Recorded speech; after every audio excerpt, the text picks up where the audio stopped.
Emmanuel Brault, donc je suis responsable de la coordination sécurité routière. Nous travaillons directement sous l'autorité du préfet et plus particulièrement de la directrice de cabinet du préfet, Madame Comin.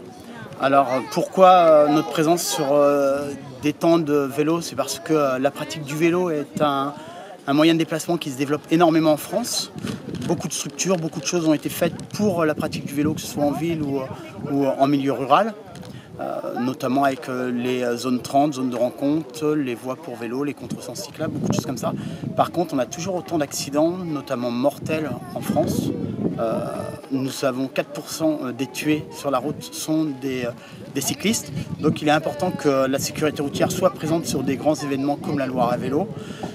Nous promouvons justement la sécurité en tant que cycliste. Donc nous rappelons les quelques éléments de sécurité obligatoires du vélo, des quelques éléments qui sont optionnels mais fortement conseillés, style le fanion sur les charrettes, les ports du casque, qui devrait devenir obligatoire bientôt pour les moins de 12 ans s'il ne l'est pas déjà.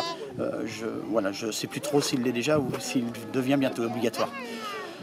Nous sommes là depuis 3 ans maintenant sur cette fête du vélo et nous voyons un grand nombre de personnes donc passer sur notre stand. Nous délivrons des maillots jaunes pour rappeler que le gilet jaune est obligatoire hors agglo la nuit. Il devrait l'être probablement pour le casque obligatoire pour les enfants de moins de 12 ans très bientôt. Il ne l'est pas encore obligatoire mais il le sera, donc c'est des petits rappels de ce type. Et vous sentez justement le public réceptif à votre démarche? Alors sur des grands événements comme celui-ci, le public est toujours réceptif. On constate que bien souvent les enfants portent le casque, voire le gilet jaune, peu ou trop pour les parents. Alors on leur dit que la sécurité des parents est aussi importante parce qu'un petit sans papa ou sans maman c'est pas la même chose.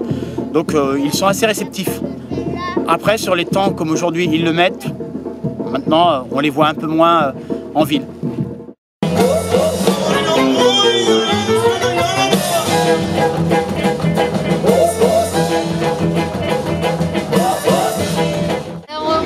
Elle est vendéenne et je suis angevine et on a décidé de faire les 60 km de Anjou Vélo Vintage parce qu'on adore, on n'avait jamais testé avant, on est plutôt optimiste, on a fait 60 km et on a décidé de s'habiller comme ça parce que pour le fun. Voilà, c'était l'ambiance, on adore et puis je trouve que ça fait partie des traditions qu'on avait avant en France. Exactement. Et ça permet aussi de rencontrer plein de gens tout au long de la route, de découvrir aussi des coins hyper sympas. Donc voilà, c'était vraiment une très bonne expérience, donc on verra ça l'année prochaine. Exactement. Avec plus de monde tant qu'à faire. On a passé une super journée, on fait ça l'un des plus beaux couples de cet Anjou Vélo Vintage. Notre région, on connaît bien parce qu'on est de Saumur. Ça va bien? Et voilà, on a passé un super moment parce que c'était vraiment très bien organisé, des pauses. On a été très gâtés et nous on a fait que les 30, mais voilà, super. Quelle a été votre motivation de participer cette année? Parce que moi j'adore cette ambiance-là, j'adore ces costumes. Voilà, merci à vous. Allez, on les applaudit, regardez, ils sont magnifiques. C'est plein d'amitié, on fait plein de rencontres, c'est génial. Il faut le faire partager.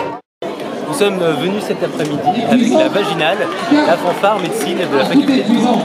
Donc on est autour de 20 fanfarons là présents et on anime toutes sortes d'événements, des foires, des festivals, des congrès, des soirées tout au long de l'année. Nos motivations pour jouer, c'est la bière principalement. Un peu la musique de temps en temps. On a un groupe de copains qui se réunit et ça marche très bien. On tente de faire un maximum de fausses notes et dans le plus court temps possible. Bonjour, je m'appelle Guy Bertin, je suis le président de la communauté d'agglomération de Saumur.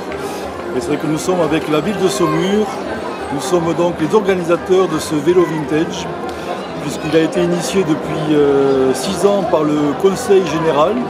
Et depuis 2 ans, le département a souhaité ne pas continuer cette manifestation, et donc nous l'avons repris avec la ville de Saumur. Donc c'est notre 2e édition dans l'organisation et nous sommes très contents puisque nous avons réussi à poursuivre ce bel événement et de plusieurs centaines de participants il y a 6 ans, nous sommes aujourd'hui à plus de 4000 participants pour venir parcourir avec nous les différentes boucles de circuits vélo qui permettent de visiter le Saumurois que ce soit dans le Longuin, le Douessin, le Génois et bien sûr toute la partie de la Loire de Saumur, avec toutes les vignes qui sont au-dessus, les coteaux, le patrimoine, les caves, les bulles, toutes les richesses et toute la partie culinaire qui existe sur le territoire. Donc une belle manifestation, le soleil a été avec nous pendant toute cette journée.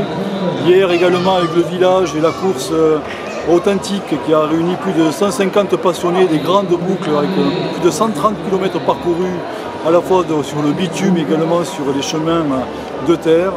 Je crois que cette belle manifestation a rencontré un vif succès cette année et je crois qu'avec au-delà des 4000 visiteurs qui viennent de plus de 20 pays différents également, nous avons là une belle manifestation. Le village a remporté également un vif succès, plus de 25 000, 30 000 personnes sont venues sur 2 jours. Et puis vous voyez, la fête continue, la musique est là, l'ambiance est là. Et c'est vraiment une manifestation qui veut venir découvrir, parce que c'est à la fois sportif, festif, patrimonial, culturel et gastronomique. Donc si vous voulez passer du bon moment hors de tout le temps, venez nous rendre visite parce que c'est vraiment un super événement.